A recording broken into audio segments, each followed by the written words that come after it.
This is all about tasks and how a sales team would work. So by default, I'd get into my task view, and I can group them by when they're due. This week, overdue, what's more, calls, emails, by type. So this week, I can see, I've got a call. So I can just do that call and then tick this off. But let's have a quick look into the task. So we can see call. So this is actually a contact record attached to it. It's assigned to me. It's actually part of a queue, which is my queue. We could have multiple SDRs in this queue, and then I can add some detail. I can leave and create new tasks here. That's very, very simple. So I can create tasks either here, or I can bulk create them through some of the automation processes. As you can see, we have queues. This could be quite handy if we had generic queues where individual SDRs would be allowed to just grab leads coming in. So this should always be kind of like clean and well maintained. So once I've done my call, I can just tick this off, create a follow-up task, and I can just create this, and that's now done. Okay, so how does this look like on Damien's record? So all types. So the done ones have disappeared. Completed. Yeah, that's a bit annoying. So I'll find my contact.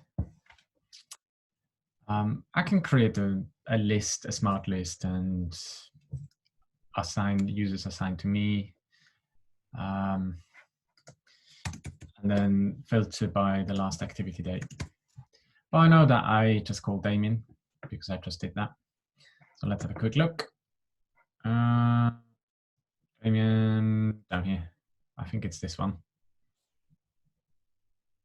We should see a completed activity on Damien's timeline.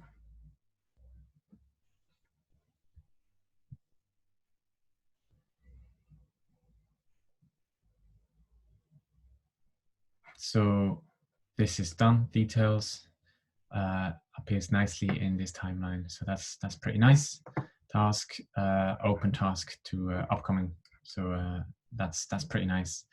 Why is this good? Because I would have had this open on a tab. There are pre-set up reports.